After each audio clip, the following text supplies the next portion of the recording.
नमस्कार मेरे प्यारे बच्चों, आप सभी का एक बार फिर से हमारे चैनल पर स्वागत है। जैसा कि आप सभी लोगों को याद होगा, मैंने कल फिजिक्स में आप सभी लोगों को चार्ज के बारे में इंट्रोड्यूस कराया था। मैंने आपसे कहा था कि जो चार्ज होता है ये दो टाइप का होता है, एक पॉजिटिव होता है, एक नेगेटिव होता है। मैंने आपसे ये भी कहा था कि पॉजिटिव चार्ज रहे और पॉजिटिव चार्ज रहे रिपल्सन होता है, नेगेटिव चार्ज रहे नेगेटिव चार्ज रहे रिपल्सन होता है, पॉजिटिव नेगेटिव रहे तो अट्रैक्शन होता है। मैंने आपको एक इलेक्ट्रोस्टैटिक सीरीज का ट्रिक भी बताया था ठीक है। तो वो जितने भी चीज़ें हैं आप सभी लोग ध्यान देंगे, अच्छी तरीके से उन्हें सॉल्व करेंगे, अच्छी तरीके से उनको समझेंगे। आज की क्लास बहुत ही इंटरेस्टिंग होने वाली है और आप सभी लोग इसका भी आनंद उठाइए और आपको सारी बातें समझ में आए, ये मेरा प्रयास रहेगा। बस मैं आप सबसे यही रिक्वेस्ट करूंगा कि अगर आप सभी लोग फेसबुक हुआ, इंस्टाग्राम हुआ, टेलीग्राम हुआ या व्हाट्सएप हुआ या सब चीज़ें अगर चलाते हैं तो मेरे चैनल के लिंक को आप प्लीज़ सब जगह पे शेयर कर दीजिए। और आप सोचिए गजब क्या इतना मतलब बहुत अच्छा होगा जब आप सभी लोग मेरे लिए अगर चैनल को शेयर करें। और सबसे बड़ी बात यह है कि अगर आपकी वजह से मेरे चैनल का अगर मान लीजिए आप 10-10 लोगों के पास शेयर कर रहे हैं तो उन 10 से बोलिए वो अगले को शेयर करें। वो चिरंजीवी वाली जो मूवी थी उसमें कहा गया था ना, आप अकेले 3 लोगों की मदद करिए और वो 3 अगले 3 को करने दीजिए। तो ऐसे मल्टीपल फॉर्म में होता चला जाएगा। तो एक समय ऐसा आएगा मेरा भी चैनल ग्रोथ कर जाएगा और अच्छे से करना भी है उसको। तो मैं बस आपसे यही कहूँगा कि आप सभी लोग बस इसी तरह से मेहनत करते रहिए, जितना ज़्यादा से ज़्यादा हो सके लोगों में शेयर करिए, ठीक है। आप जितना शेयर करेंगे मैं उतना एक्टिव होऊंगा और मैं जितना एक्टिव होऊंगा आपके लिए उतना ही बेनिफिट होगा। ये हमारा हमेशा का प्रयास रहेगा, इस बात को आप थोड़ा सा ध्यान में रखेंगे। देखिए होता क्या है कि हम सभी लोग अभी तक चार्ज के बारे में जो कुछ पढ़े ठीक पढ़े, ठीक है। अब हमारे सबके यहाँ जो चैप्टर में चल रहा है, पहले हम चैप्टर का नाम हमेशा लिखते हैं, वो इसलिए क्योंकि हम सभी लोग जो चैप्टर पढ़ रहे हैं इलेक्ट्रिक चार्ज एंड क्या पढ़ रहे हैं, फील्ड पढ़ रहे हैं। इसमें हम सभी लोग सबसे पहले इलेक्ट्रिक चार्ज के बारे में पढ़ रहे हैं और इलेक्ट्रिक चार्ज का ये पार्ट 2 आपका क्लास होगा, लेक्चर नंबर 2 होगा। और आप सभी लोग ध्यान देंगे, ये आपके पास लेक्चर नंबर 2 है। किससे रिलेटेड है बताइए? इलेक्ट्रिक चार्ज से रिलेटेड है। आपको आज मैं काफ़ी बात बताऊंगा, बहुत सारी बात बताऊंगा चार्ज के बारे में, थोड़ा आप समझिए। देखिए जो हमारे पास इलेक्ट्रिक चार्ज है, अगर मैं लास्ट में एक बात बोला था तो याद होगा, जैसे अगर आपको याद हो तो एक जो आपने लिया था, मैंने आपसे कहा भी था जो ग्लास हमारे पास है ये एक टाइप का पॉजिटिव चार्ज्ड मटेरियल होता है, मैंने आपसे बोला था। और उसी जगह पे प्लास्टिक जो होता है ये नेगेटिव चार्ज मटेरियल है, ऐसा माना गया है फिजिक्स में। बस किसको हम सभी लोग इग्नोर कर देते हैं? सल्फर को। तो पॉजिटिव चार्ज के लिए ग्लास और प्लास्टिक क्या है? नेगेटिव चार्ज मटेरियल में आता है। इसके बीच में आपने बहुत सारे मटेरियल्स को देखा था और उनको याद करने का तरीका क्या था? जीएफ वाले सर में वही पुरानी सोच। मैंने आपको ये याद करने का तरीका बताया था, जी फॉर ग्लास है, एफ फॉर फ्लैनल है, डब्ल्यू फॉर वूल है, सिलिका है, सिल्क है जिसे बोल सकते हैं, मेटल है, ये वैक्स है, यहाँ पर आपके पास प्लास्टिक है, एस सल्फर है। ये चीज़ आपको मैंने याद करने का तरीका बताया था और आपको याद भी हो गया था। मैंने यही कहा था जो ऊपर है वो पॉजिटिव वाला है, जो नीचे है क्या है? नेगेटिव वाला है। मैंने आपसे कल ये भी कहा था चार्ज का जो नाम है वो किसी साइंटिस्ट के नाम पर नहीं पड़ा था, वो उसके एक स्पेशल कैरेक्टर की वजह से पड़ा था, पॉजिटिव चार्ज और नेगेटिव चार्ज। आज मैं आपको जो बताने वाला हूं उसे आप बहुत अच्छे से समझेंगे। वो बात ये है कि जैसे अगर आपको याद हो कुछ चीज़ें ऐसी होती हैं जिनको आपको समझना है। जैसे हम अगर आपसे ये बोलें कि हम कैसे पता करेंगे कि इस बॉडी पर क्या चार्ज है, कौन से नेचर का चार्ज है, ये तो आपने बता दिया कि charge are 2 type, first is positive and second is negative. But हम ये कैसे पता पाए कि चार्ज आपका पॉजिटिव और नेगेटिव होता है? मतलब हम सभी लोगों के जब माइंड में ये क्वेश्चन आता है कि नेचर ऑफ चार्ज तो नेचर ऑफ चार्ज के लिए क्या करना है, कैसे बताना है, क्या सारी चीजें होंगी, तो आज मैं उस पर थोड़ा सा डिस्कस कर ले रहा हूं कि जैसे अगर हमारे पास ग्लास दिया गया, फ्लैनल दिया गया, ये तो अब तो आपको समझ में आ गया कौन पॉजिटिव है कौन निगेटिव है, ये तो एकदम समझ में आ गया है। अब चार्ज का नेचर रियल में आपको पता करना है कि आखिरकार हम क्या किए थे, कैसे हमको चार्ज का नेचर पता चला था, मैंने क्या ऐसा काम किया, किस चीज का ऐसा यूज किया जिससे चार्ज का नेचर पता चला। बात समझ में आए? तो उसके लिए साइंटिस्टों ने क्या किया था, एक इंस्ट्रूमेंट बनाया था और उस इंस्ट्रूमेंट को हम सभी लोग कहते हैं इलेक्ट्रोस्कोप। बहुत ही बेसिक बातें हो रही हैं। कौन सा इंस्ट्रूमेंट था? इलेक्ट्रोस्कोप। ये इलेक्ट्रोस्कोप आप बोल सकते हैं कि एक ऐसा, आप ये बोल सकते हैं इंस्ट्रूमेंट है जिसके हेल्प से हम चार्ज के नेचर को पहचान सकते हैं, थोड़ा डिफ्रेंशिएट कर सकते हैं। इस इलेक्ट्रोस्कोप को मैं थोड़ा सा आपके सामने बना के दिखाता हूँ। इस इलेक्ट्रोस्कोप में क्या होता है, मेटल होता है, ये आपके पास आप बोलेंगे मेटल रहेगा, ध्यान दीजिएगा ये चीज आपके पास क्या है, मेटल। 10th हमसे ये कहता है metal is a good conductor for electricity. Metal के साथ क्या किया जाता है, ध्यान दीजिएगा, 2 गोल्ड लीफ जोड़ी जाती है। जैसे मैं बना रहा हूं वैसे आप बनाते रहेंगे। मेटल के साथ ये जो है ना, ये जो है 2 गोल्ड लीफ कनेक्ट होती है। बात समझ में? और ये 2 गोल्ड की लीफ बहुत ही पतली होती है, इतनी ज्यादा हल्की होती है कि अगर एयर के पार्टिकल्स टकराएंगे तब भी इसमें चेंजिंग हो जाएगी। तो मैं नहीं चाहता कि इसमें एयर के पार्टिकल टकराएं, इसलिए इन पूरे सिस्टम को जो है एक ग्लास में क्या कर देते हैं, पैक कर देते हैं। तो जब इनको एक ग्लास में पैक कर देते हैं तो ये जो पूरा सेटअप तैयार हुआ है, हम सभी लोग इसी को नाम देते हैं इलेक्ट्रोस्कोप। अब ये क्वेश्चन है कि हम इलेक्ट्रोस्कोप से कैसे पता पाएंगे कि इस पर चार्ज कौन से नेचर का होगा, पॉजिटिव होगा कि नेगेटिव होगा या किस नेचर का होगा, कैसे हम पता पाएंगे? मेरी बात समझ में आई? तो इसका भी करने का एक अपना सिंपल सा तरीका था। इसको भी करने का एक अपना सिंपल सा तरीका था। क्या किया गया था जरा समझिए। यहाँ पे ये किया गया था, जैसे आप मान लीजिए आपने कोई एक ऑब्जेक्ट लिया, कोई एक बॉडी लिया और उस बॉडी को आप किसी पर क्या किए, रब किए। और रबिंग करने का मतलब क्या है कि रबिंग एक टाइप का प्रोसेस बन चुका है। Rubbing is a process for charging of body, एक टाइप का प्रोसेस बन चुका है। तो आपने जब रबिंग किया तो ये आपके पास बॉडी कैसी हो गई होगी, चार्ज्ड बॉडी हो गई होगी। अब मेरी बात समझिएगा।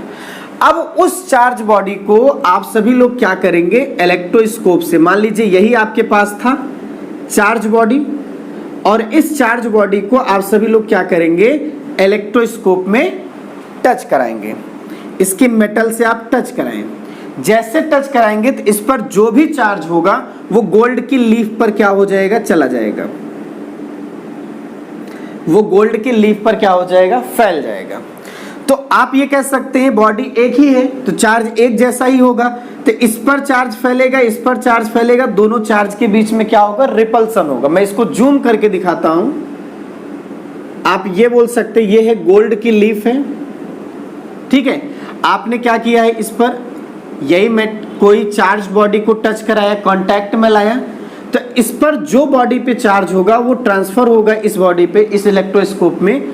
और यहां पर मान लीजिए वो बॉडी पे पॉजिटिव चार्ज था तो इस साइड और इस साइड पॉजिटिव चार्ज आ जाएगा, जिसकी वजह से क्या होगा, इनके बीच में रिपल्सन होगा।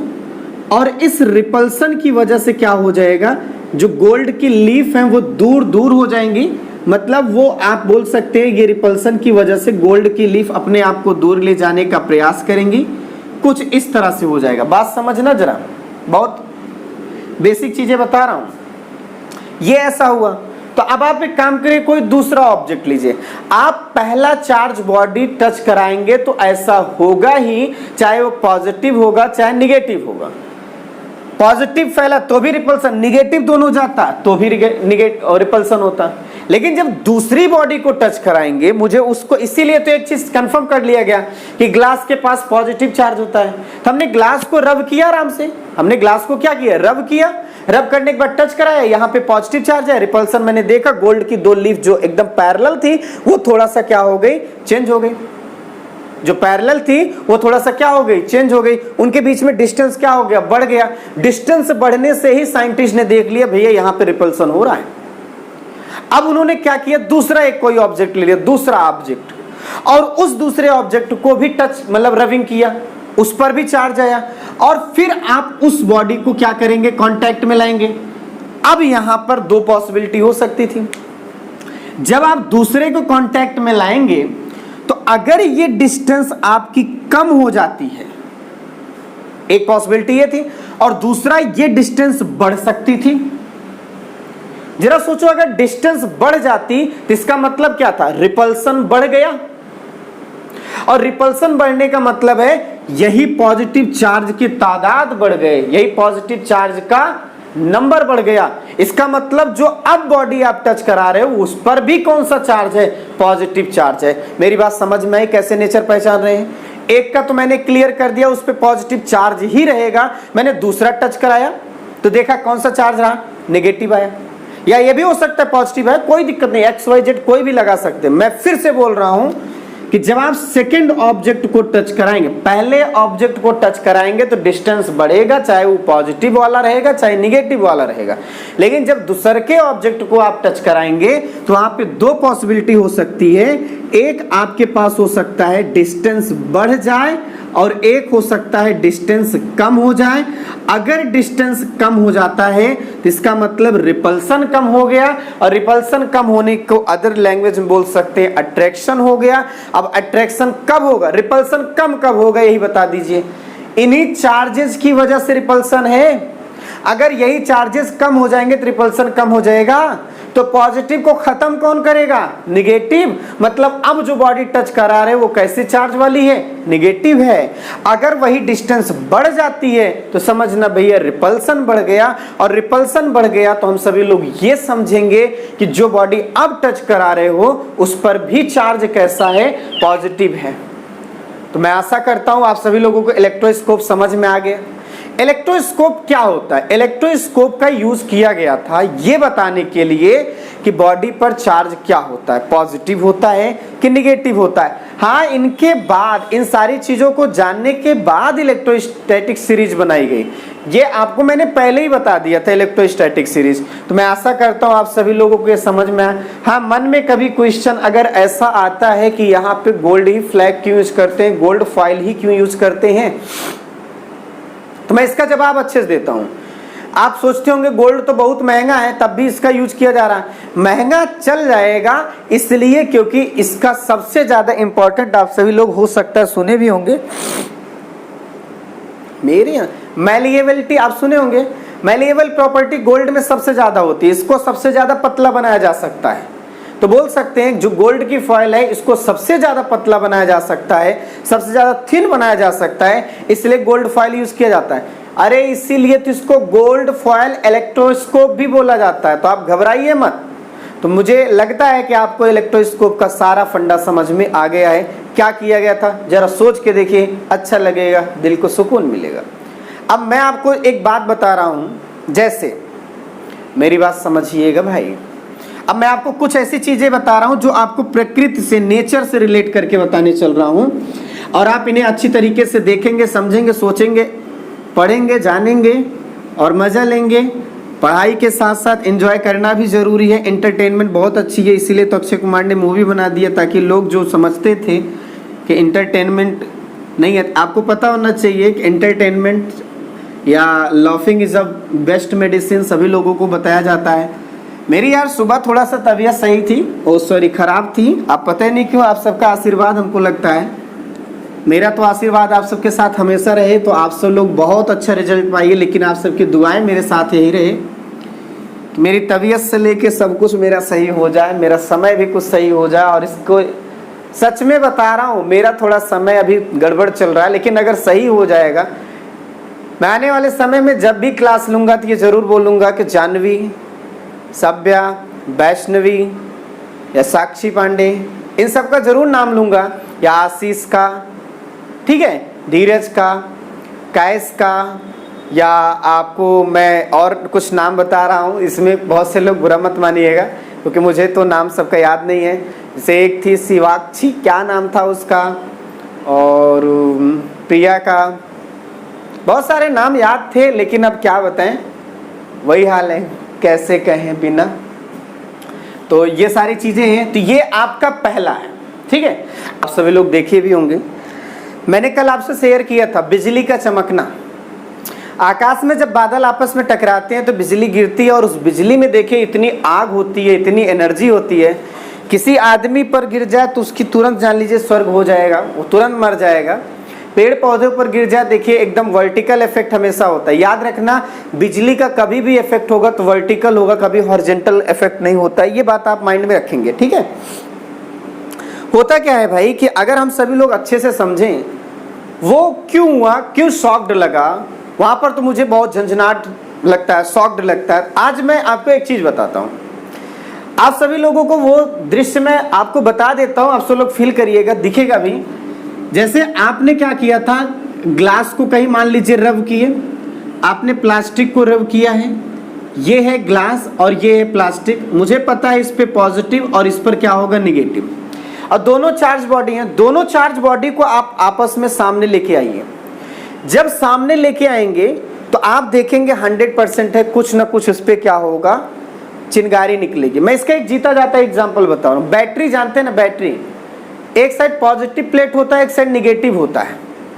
आप दोनों को एक तार से ऐसे ज्वाइन कर दीजिए, बस कांटेक्ट करिए, देखो चरचराने की आवाज सुनाई देती नहीं, बिल्कुल वैसे ही आवाज सुनाई देगी। जितना ज्यादा चार्ज रहेगा उतना ज्यादा आवाज रहेगा, जितना ज्यादा चार्ज रहेगा उतना ज्यादा आवाज रहेगा, आवाज रहेगा, चमक रहेगी, उसमें एनर्जी रहेगी, और आप टच करके देख लीजिए आपको थोड़ा सा अच्छा भी लगेगा। समझ रहे हैं?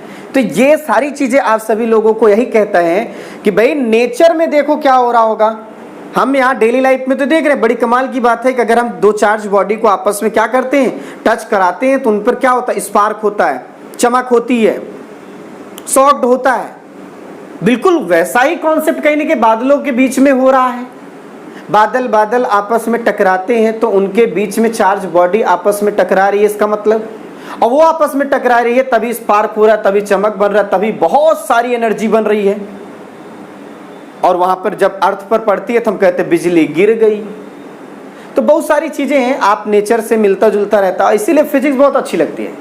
इसलिए क्योंकि फिजिक्स में जितने भी कॉन्सेप्ट होते हैं आप आंखों देखा होता है, लाइव का मजा तो अलग होता है अगर आइडियोज के कंपेयर सुना जाए तो बहुत सारी चीजें इनको आप समझेंगे। तो आज मैं आपको कुछ अच्छी बात बताता हूं, ये तो आपको बता ही दिया हूं। देखिए सबसे बढ़िया बात क्या है, ये तो आपके पास हुआ। अब मेरी बात समझिए, एक लाइन बोली गई साइंस में, आपके यहाँ फिजिक्स में, कि जैसे आप ग्लास को लेंगे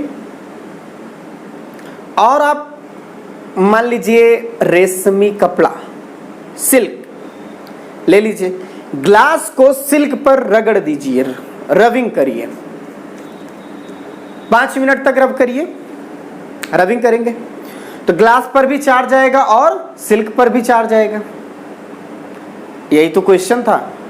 ग्लास पर चार्ज आया तो समझ में आया, लेकिन सिल्क पर चार्ज आया कि नहीं आया तो ये देखा गया। इसका भी एक सिंपल सा फंडा है, दोनों को फिर टच में ला दीजिए। अगर चार्ज खत्म हो गया, चार्ज का नेट 0 हो गया, समझना इस पर जो चार्ज था जस्ट अपोजिट इस पे चार्ज था।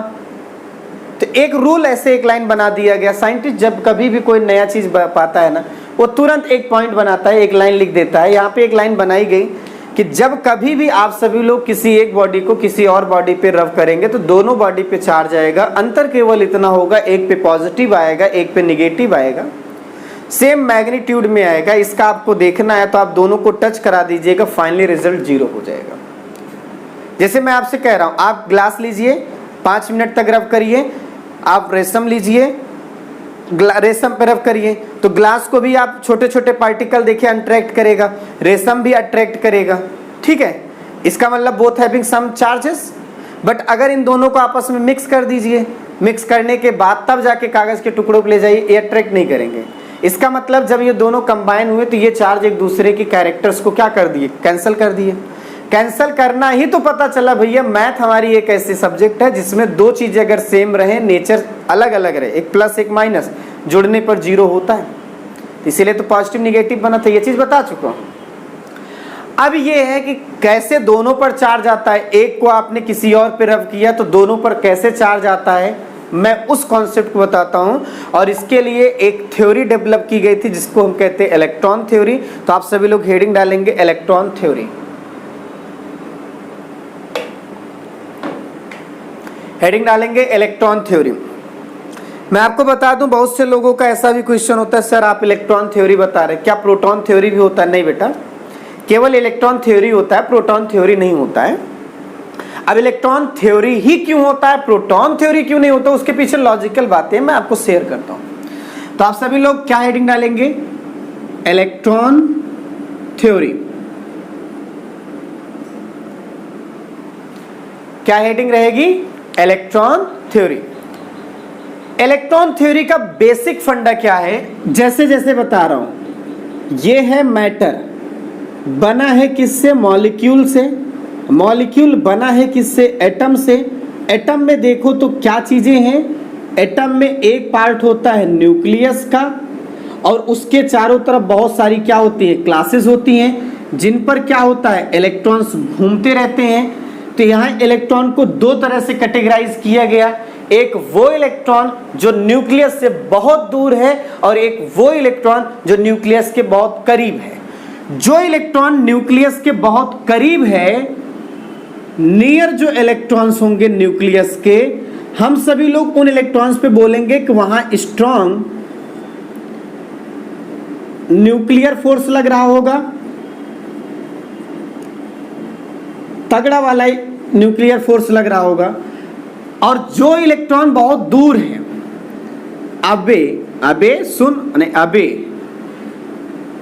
अवे फ्रॉम न्यूक्लियस, उन इलेक्ट्रॉनों पे क्या होगा, वीक न्यूक्लियर फोर्स लग रहा होगा। ये आप समझ सकते हैं कि जो इलेक्ट्रॉन न्यूक्लियस से दूर है उन पे कम, थोड़ा सा कम फोर्स लगेगा, न्यूक्लियस कम लगा पाएगा, उसके हाथे में नहीं पहुंचेगा, बहुत दूर है, पकड़ कम मजबूत रहेगी, ठीक है। और अगर उसी जगह जो इलेक्ट्रॉन बहुत पास में है तो उस पर तो जबरदस्ती पकड़े रहेगा, कहीं नहीं जाने देगा। तो ऐसे इलेक्ट्रॉन जिसपे स्ट्रांग न्यूक्लियर फोर्स होता है, हम सभी लोग उसे कहते हैं बाउंडेड इलेक्ट्रॉन। और ऐसे इलेक्ट्रॉन जिसपे कमजोर फोर्स होता है, हम सभी लोग कहते हैं फ्री इलेक्ट्रॉन्स। बात तो समझिएगा। और ये जो न्यूक्लियस है, इसमें रहता है प्रोटॉन और न्यूट्रॉन, जिसपे पॉजिटिव नेचर होता है। जितना रहता है पॉजिटिव नेचर, उतना ही इलेक्ट्रॉन क्या होता है, निगेटिव होता है। इसीलिए एटम में अगर देखो तो negative part positive part just एक दूसरे के बराबर होते हैं। इसीलिए कहा जाता है कि हमारा जो एटम है वो न्यूट्रल है। एटम न्यूट्रल तो मॉलिक्यूल भी न्यूट्रल, मॉलिक्यूल न्यूट्रल तो मैटर न्यूट्रल, मैटर न्यूट्रल तो आपकी पृथ्वी न्यूट्रल, आप न्यूट्रल, ये पूरा संसार न्यूट्रल है। और इस पूरे संसार में ध्यान दीजिएगा, न्यूट्रलिटी ही क्या है, बैलेंस होने का रीजन है। जिस दिन न्यूट्रलिटी थोड़ी सी डिसमिस हुई, गड़बड़ हुई, आंधी तूफान भूकंप सब चीज आ जाएगा, आदमी कहेगा इससे अच्छा है कि हम भगवान के प्यारे हो जाएं। हमारा नेचर बैलेंस में इसीलिए है क्योंकि एक बैलेंस्ड फोर्स काम कर रहा है। बैलेंस्ड फोर्स का मतलब ही होता है जिसका नेट क्या हो, जीरो हो। बात समझ। और नेट जीरो होने का मतलब न्यूट्रल जैसा कैरेक्टर हो। तो आप ये बोलेंगे, ये चीज अपने दिमाग में रखेंगे। अब इलेक्ट्रॉन थ्योरी क्या कहती है मैं उसको बताता हूं। आपने क्या किया था, किसी एक बॉडी को किसी दूसरी बॉडी पर रब किए। अब वैसे भी देखिए, एक बॉडी दूसरी बॉडी पे रब होती है ना, तो हीट बनती है, थोड़ा सा एनर्जी प्रोड्यूस होती है। और वो वाली एनर्जी क्या होती है, किसी दोनों बॉडी को मिलेगी, ऐसी बात नहीं है। अब ये मटेरियल अलग है, ये मटेरियल अलग है, इसमें वीक न्यूक्लियर फोर्स की वैल्यू और इसमें वीक न्यूक्लियर फोर्स की वैल्यू अलग अलग होगी। किसी में इलेक्ट्रॉन बहुत, जान लीजिए एकदम नाजुक स्थिति में होगा। नाजुक मतलब जानते हैं, इलेक्ट्रॉन इतने कमजोर स्थिति में होगा कि कहीं से भी थोड़ा सा झटका लग जाएगा ना, वो टूट जाएगा, वो निकल जाएगा।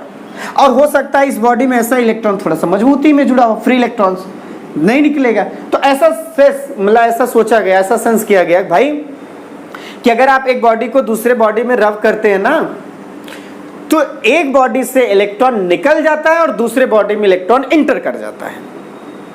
अब क्वेश्चन ये है कि इलेक्ट्रॉन निकलता किससे है? वहीं से निकलेगा जहां पे इलेक्ट्रॉन बहुत कम अट्रैक्ट हुआ होगा, जहां पर न्यूक्लियर फोर्स बहुत नाजुक होगा। नाजुक मतलब जानते हैं, नाजुक तो अगर भगवान हुस्न देते हैं तो नजाकत अपने आप ही आ जाती है। आप सुने हैं कि नहीं सुने? नहीं सुने तो ऐसे हम बहुत सारी बातें सुनाते रहेंगे, आप सुनते रहेंगे इसको। तो ये आपके पास है एक सिंपल सा फंडा इलेक्ट्रॉन थ्योरी में कहा गया कि अगर आप किसी बॉडी को किसी और बॉडी पे रब करेंगे तो एक बॉडी का इलेक्ट्रॉन दूसरे बॉडी में इंटर कर जाएगा। अब साफ बात है कि एक बॉडी का जितना इलेक्ट्रॉन निकलेगा तो दूसरे में उतना इंटर करेगा, मतलब एक में जितना कम होगा दूसरे में उतना बढ़ेगा। तो मान लीजिए इसमें से n इलेक्ट्रॉन निकल गया, इसमें से n इलेक्ट्रॉन क्या हो गया? निकल गया। तो यहां पर हम बोल सकते हैं n इलेक्ट्रॉन की कमी आ गई, और यहां पर हम बोल सकते हैं n इलेक्ट्रॉन की क्या हो गई? बढ़ोतरी हो गई। इलेक्ट्रॉन किस में से निकलेगा? इस बात को याद रखें, इलेक्ट्रॉन केवल उसी में से निकलेगा जिसका न्यूक्लियर अट्रैक्शन फोर्स बहुत कमजोर रहेगा। वहां इलेक्ट्रॉन बहुत नाजुक स्थिति में रहेगा, थोड़ा सा भी एनर्जी पाए ये निकले नहीं। बात समझ में आई? और यहाँ पे थोड़ा सा मजबूती स्थित रहेगी, इलेक्ट्रॉन को निकलना मुश्किल होगा। तो आप याद रखना भैया कि जब किसी बॉडी को दूसरे बॉडी पे आप रब करेंगे तो उनके बीच में एनर्जी बनेगी, उस एनर्जी को दोनों बॉडी में मिलेगी। किसी बॉडी में क्या होगा? इलेक्ट्रॉन किसी एक जगह से निकल के अगले बॉडी में चली जाएगी। तो अगर इसमें n इलेक्ट्रॉन की कमी हो रही है और इसमें n इलेक्ट्रॉन की बढ़ोतरी हो रही है, तो इलेक्ट्रॉन का नेचर कैसा होता है? निगेटिव। इस बॉडी में अगर n इलेक्ट्रॉन बढ़ रहा है तो आप समझना इलेक्ट्रॉन बढ़ने का मतलब निगेटिव। तो इस तरह की बॉडी को हम सभी लोग बोलेंगे नेगेटिव चार्ज्ड बॉडी। क्या बोलेंगे? Negative charged body. और इस तरह के चार्ज बॉडी को हम सभी लोग कहते हैं पॉजिटिव चार्ज्ड बॉडी। मतलब इलेक्ट्रॉन की कमी आना पॉजिटिव को शो करता है। अब मैं आपसे एक लॉजिकल एक फंडे की बात कर रहा हूं, आप जब रब किए तो एनर्जी बनी कि नहीं बनी? और उसी एनर्जी की वजह से भैया, उसी एनर्जी की वजह से किसी का इलेक्ट्रॉन निकलकर किसी में चला गया, तभी आपका पॉजिटिव चार्ज और निगेटिव चार्ज बना। अगर आप इन्हीं दोनों पॉजिटिव चार्ज और निगेटिव चार्ज को मिला देंगे, तो जब मिला देंगे तो ये चार्ज एक दूसरे को क्या कर देंगे? एक दूसरे के इफेक्ट को कैंसिल करेंगे। बात समझ में? और जब कैंसिल करेंगे तो ये एनर्जी रिलीज करेंगे। मैं आपसे फिर से बोल रहा हूं, ध्यान दीजिए, एनर्जी पाकर तो इलेक्ट्रॉन का ट्रांसफॉर्मेशन हो रहा है। तो जब वो चार्ज बॉडी कंबाइंड होंगे तो इलेक्ट्रॉन्स क्या हो जाएंगे? जो जैसा गया आया था वो अपनी अपनी जगह पहुंच जाएगा, सब न्यूट्रल हो जाएंगे और इस सिचुएशन में एनर्जी रिलीज होगी।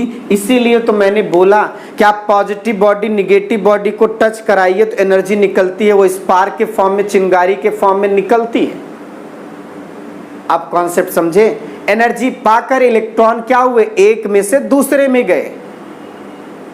एनर्जी दिया गया तो एक में से दूसरे में गए वो।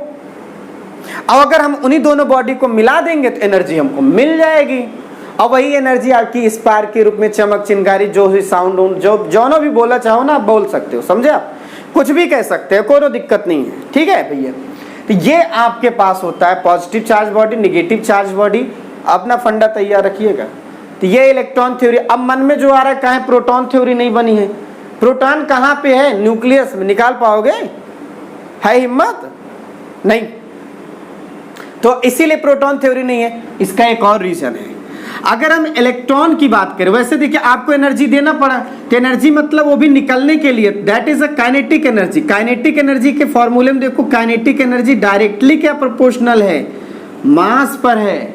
और इलेक्ट्रॉन के लिए अगर मास देखा जाए 9.1 10 की पावर माइनस क्या है? 31 है। और प्रोटॉन के लिए देखा जाए 1.67 10 की पावर माइनस क्या है? 27 है। केजी में देख लो, कौन भारी हो गया? प्रोटॉन।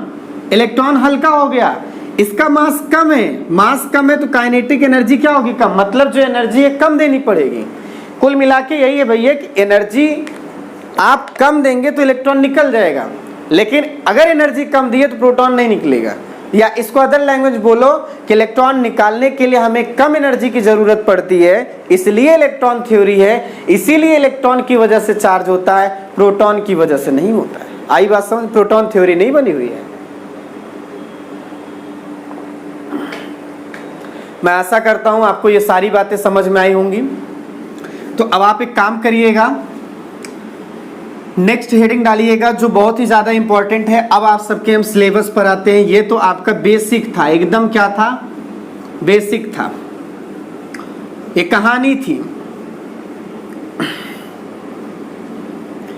ये क्या थी? कहानी थी। और हर कहानी में क्या होती है? कहानी होती है, कभी बड़ी होती है तो कभी छोटी होती है।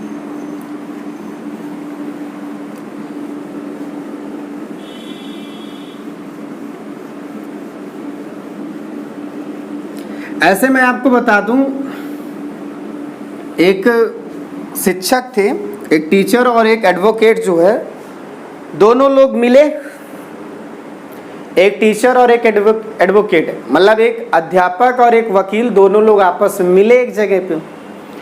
कहे कि फलाने के यहाँ कुआं बिक रहा है और हमारे पास जो है अभी ऐसा कोई बजट नहीं है कि हम कुआं पूरा खरीद लें। चलिए एक काम करते हैं, आप कुछ खरीद लीजिए, कुछ हम खरीद लें। तो अध्यापक कहे ठीक है। तो अध्यापक ने कहा चलिए ठीक है, मैं कुआं खरीद लेता हूं और आप जो है पानी खरीद लीजिए। पानी को वकील साहब खरीद लिए और कुएं को खरीद लिए कौन? अध्यापक।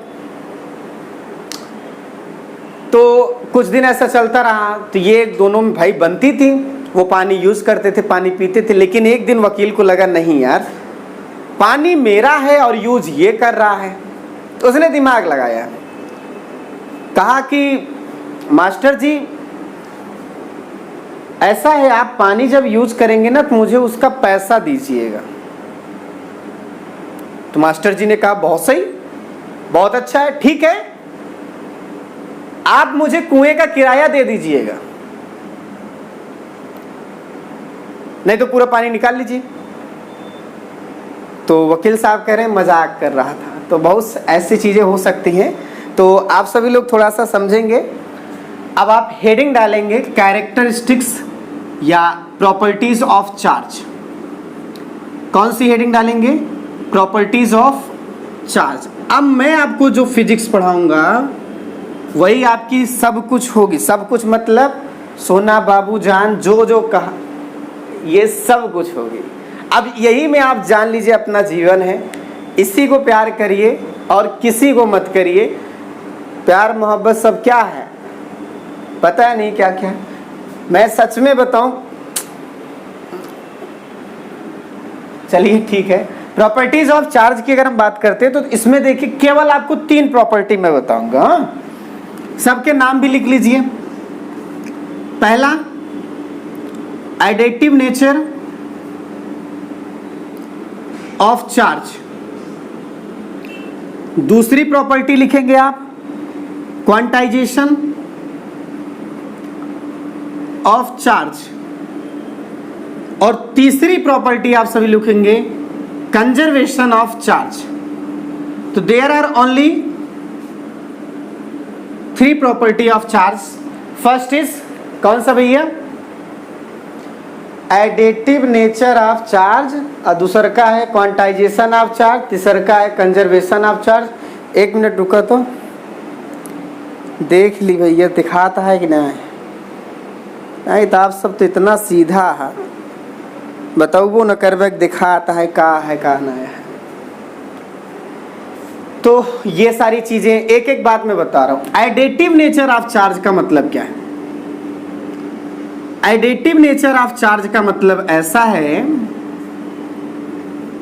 प्यार से आप इसको ऐसे समझेंगे कि अगर हमारे पास +5 कूलाम और कहीं पर +3 कूलाम, या कहीं पर आप +4 कूलाम या -2 कूलाम, -3 कूलाम है, मतलब बहुत सारे चार्जेस हैं। चार्ज की यूनिट कूलाम होती है, ये 10th बताता है। ये चार्जेस हैं। अगर मुझसे कहा जाए टोटल कितना, तो आप सभी लोग सिंपली इनको जोड़ लीजिएगा।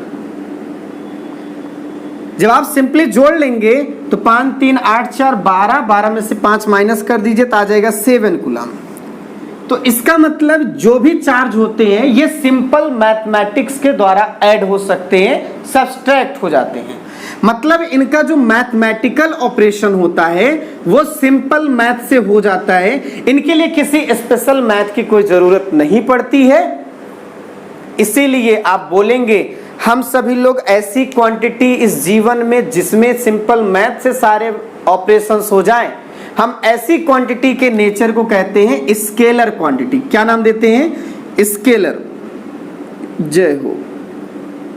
तो आप यही बोलेंगे कि चार्ज जो होता है इसका नेचर कैसा होता है? स्केलर होता है। कैसा होता है? स्केलर। अब पूछ लिया जाए काहे ऐसा होता है, क्यों ऐसा होता है, तो आप सिंपल सी बात करेंगे, जब हम चार्ज जो है कहीं से भी लाएं, इधर उधर इधर कहीं से भी लाएं, एक मिनट, जय श्री राम। चार्ज आप कहीं से भी लाइए, लेकिन जब आप उनको जोड़ेंगे तो चाहे एडिशन होगा चाहे सब्सट्रैक्शन होगा। जय महादेव। सच में बताऊं, तबीयत तो इतना ज्यादा जवाब दे रही है इस समय, पता ही नहीं क्या है, नाक निकुरम पता ही नहीं क्या हो जाता है। आपको समझ में आया? चार्ज का नेचर कैसा होता है? स्केलर। कैसा होता है? स्केलर। क्यों? सिंपल मैथ से इसका ऑपरेशन होता है। पहले समझें, ऑपरेशन मतलब उन्हें चीर फाड़ कर दोगे। चार्ज वक्त तो चीर ही नहीं डाल सके, आप चार्ज को चीर थोड़ी दोगे। इसका ऑपरेशन होता है मैथमेटिकल ऑपरेशन, मतलब है कैसे हम जोड़ेंगे, कैसे घटाएंगे, क्या करेंगे, क्या नहीं करेंगे, मैथ के हिसाब से कैसे हम इनको क्वेश्चन प्रॉब्लम, न्यूमेरिकल प्रॉब्लम को सॉल्व करेंगे, वो सारी चीज होती है मैथमेटिकल ऑपरेशन। इनका मैथमेटिकल ऑपरेशन सिंपल से होता है, इसलिए हम इनको कहते हैं स्केलर नेचर होता है। ये पहली क्वांटिटी, आपकी पहली प्रॉपर्टी समझ में आ गई होगी आप सभी लोगों को बकायदे से। आप भी सोच रहे होंगे बकायती मार रहे हैं सर, हैं? भैया आपके लिए मैं बहुत मेहनत कर रहा हूँ। आप अपने चाचा काका मामा मामी मौसी नाना नानी बुआ फूफा फूफी जीजा जीजी जितने भी हों, हाँ, सबकी शादी तो हुई नहीं होगी, जो साले साली ये अनमोल रिश्ते होंगे। तो मेरे कहने का मतलब है ये जितने भी रिलेटिव सुन, भैया आप सब लोग इस चैनल को जितना ज़्यादा से ज़्यादा हो सके शेयर कर दीजिए। अगर आप सबकी वजह से, एक एक लोगों की वजह से अगर 10-10 लोगों के पास कम्युनिकेशन जाए और उनसे कहिए कि आप 10-10 लोगों के पास भेजिए, तो देखिए मुकेश सर कुछ दिन में क्या बनते हैं। और मैं फिर से बोल रहा हूँ, मैं सबका नाम लूँगा, इसमें मेरे इन बच्चों का बहुत ज़्यादा योगदान था। जैसे जानवी है, वैष्णवी है, साक्षी पांडे है, सव्या है, शिवानी है, सौम्या है, प्रिया है, शिवाक्षी है, कीर्ति है, बहुत सारे ऐसी बात। अब ये लड़कियों का ही नाम आशीष है, ठीक है, और क्या कहते हैं मोहम्मद कैस है, और क्या कैस अंसारी मैं बोलता था उसको, और याद नहीं आ रहा है। तो बहुत सारे लोगों का ऐसा योगदान है। आप इसमें आदित्य है, तो कुंदन है, सिरिन है, पायल है, पलक है, साक्षी है, बहुत सारे लोग का योगदान है। मैं बहुत ज़्यादा आप समझिए मेहरबान होऊंगा और आपके लिए तो सब कुछ करने को तैयार रहूँगा। पूरी क्लासिए मैं आपको बता दे रहा हूँ, आपका फ़ायदा हो इसी पे बात करूँगा। दूसरा दीजिएगा क्वांटाइजेशन ऑफ चार्ज। देखिए क्वांटाइजेशन ऑफ चार्ज बड़ा ही इंपॉर्टेंट था। जैसे अभी आपसे मैंने कहा, जैसे ये एक बॉडी है और ये एक बॉडी है, इसमें से इलेक्ट्रॉन का ट्रांसफर होता है। जब भी इलेक्ट्रॉन का ट्रांसफर होता है तो एक में इलेक्ट्रॉन कम होता है और एक में इलेक्ट्रॉन बढ़ता है। जिसमें बढ़ता है निगेटिव होता है और जिसमें कम होता है उस पर पॉजिटिव होता है। जितना बढ़ता है उतना निगेटिव और जितना कम होता है उस पर उतने पॉजिटिव। समझ आया आपको? अब ये बताइए आप, यहां पर जो इलेक्ट्रॉन निकल रहा है, कितना इलेक्ट्रॉन निकलता है? मैंने Ne बोला, तो ये जो N है, N नंबर जो होता है, इस पर प्रॉपर्टी होती है दूसरी, क्वांटाइजेशन। ये जो नंबर होता है ये होता है पॉजिटिव इंटीजर नंबर, आप याद रखेंगे इंटीजर नंबर का मतलब क्या होता है। इंटीजर नंबर का मतलब ये होता है कि इसकी वैल्यू ऐसे होगी 1 2 3 4 5 6 7 8 9 10 20 ऐसा होता चला जाएगा, समझ रहे हैं। कहीं फ्रैक्शन वगैरह नहीं होगा, ठीक। तो आप बोलेंगे कि जब कभी भी किसी बॉडी को किसी पर भी हम रब करते हैं तो उस सिचुएशन में क्या होता है कि एक बॉडी दूसरी बॉडी में अपने इलेक्ट्रॉन का एक्सचेंज करता है, और जो भी इलेक्ट्रॉन का एक्सचेंज करेगा वो एक होल नंबर में करेगा, पॉजिटिव इंटीजर नंबर में करेगा। ऐसा नहीं है कि आप कभी कहेंगे इलेक्ट्रॉन E/3 का ट्रांसफर हुआ, कब हो, वैसे नहीं होगा। हमेशा जब कभी भी होगा 1 इलेक्ट्रॉन का, 2 इलेक्ट्रॉन का, 3 इलेक्ट्रॉन का, 4 इलेक्ट्रॉन का, 5 इलेक्ट्रॉन का, इतने इलेक्ट्रॉन का, कैसो भी हो सकता है, समझिएगा। लेकिन आप इस बात को समझिए, कभी भी इलेक्ट्रॉन का ट्रांसफॉर्मेशन जो है फ्रैक्शन में नहीं होगा। इसीलिए क्वांटाइजेशन ऑफ चार्ज में कह दिया जाता है charge always transferred in form of whole integer number, वो भी पॉजिटिव होल इंटीजर नंबर। ये बहुत इंपॉर्टेंट बात है, मेरी बात समझ में।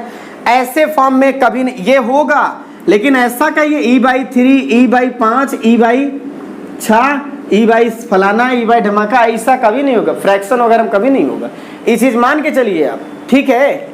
हाँ ठीक है, ये आपके पास सेकंड वाला है। थर्ड प्रॉपर्टी जो है इसको तो आप समझिए, बहुत गजब का नाम है, कंजर्वेशन ऑफ चार्ज। मैंने हमेशा कहा है कि आप सभी लोग कंजर्वेशन वर्ड कहीं पर भी आए तो इस बात को याद रखेंगे कि वो चीज ना तो नष्ट होगी ना तो बनेगी। तो इसके लिए बोल सकते हैं charge neither be created nor be destroy, only form only exchange. तो आप लिख लीजिए charge neither be created nor be destroyed but isolated system। किसमें भैया? आइसोलेटेड सिस्टम में ऐसा होगा।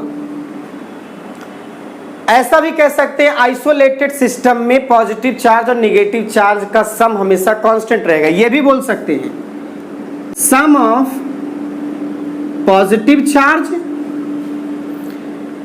And negative charge always constant in isolated system. मेरी बात समझ में? यानी किसी आइसोलेटेड सिस्टम में पॉजिटिव चार्ज और नेगेटिव चार्ज का सम हमेशा क्या होगा? कांस्टेंट रहेगा। अब कांस्टेंट रहने का मतलब क्या है? ना तो पॉजिटिव चार्ज बढ़ेगा ना तो घटेगा। भाई चार्ज कांस्टेंट, सम कांस्टेंट होने का मतलब ऐसा है कि दोनों में कोई चेंजिंग तो हो नहीं रही है, तभी तो कांस्टेंट है, ठीक है। तो ये आपके पास है कंजर्वेशन ऑफ चार्ज, जिसमें कहा गया चार्ज आपका ना तो नष्ट होता है ना तो डिस्ट्रॉय होता है, केवल एक में से दूसरे में ट्रांसफर किया जा सकता है, ऐसा चार्ज हो सकता है। लेकिन आगे चल के एक समय ऐसा आएगा जब आप सभी लोग पढ़ेंगे पेयर प्रोडक्शन और पेयर एनहिलेशन, जिसे पेयर डिस्ट्रक्शन बोल सकते हैं। जब आप इन दोनों को पढ़ेंगे, पेयर प्रोडक्शन और पेयर डिस्ट्रक्शन, तो आप सभी लोगों को वहां पता चलेगा कि भैया चार्ज डिस्ट्रॉय भी हो सकता है, समझे आप, और चार्ज प्रोड्यूस भी किया जा सकता है। लेकिन अभी यहां नहीं कहना है, आपको यही कहना है कि for isolated system charge neither be created nor be destroyed. ऐसा भी कह सकते हैं for isolated system sum of positive charge and negative charge will be always constant. ई भैया है चार्ज की प्रॉपर्टी। और एक साथ में मैं आपको बता दूं, जो हमारे पास चार्ज होता है इनकी यूनिट बहुत फेमस है। एक नाम है साइंटिस्ट कूलाम का और एक नाम है साइंटिस्ट फैराडे का, जिनमें से फैराडे सबसे बड़ी यूनिट होती है, कूलाम भी किसी से कम नहीं है। बस फैराडे के सामने हार मान लिए, क्योंकि आप एक फैराडे बनाने में 9×500 कूलाम को मिलाना पड़ेगा। तो आप बोल सकते हैं, आप कहेंगे कूलाम तो बड़ा यूनिट है ही, लेकिन फैराडे उसका बाप है। Faraday is the biggest unit of charge, इस बात को आप याद रखेंगे। तो आज के लिए बस इतना ही। मैं आपको नेक्स्ट क्लास में ये बताऊंगा किसी भी बॉडी को चार्ज करने का तरीका कितना हो सकता है, यानी method of charging of any type of body, और आपको मैं बताऊंगा।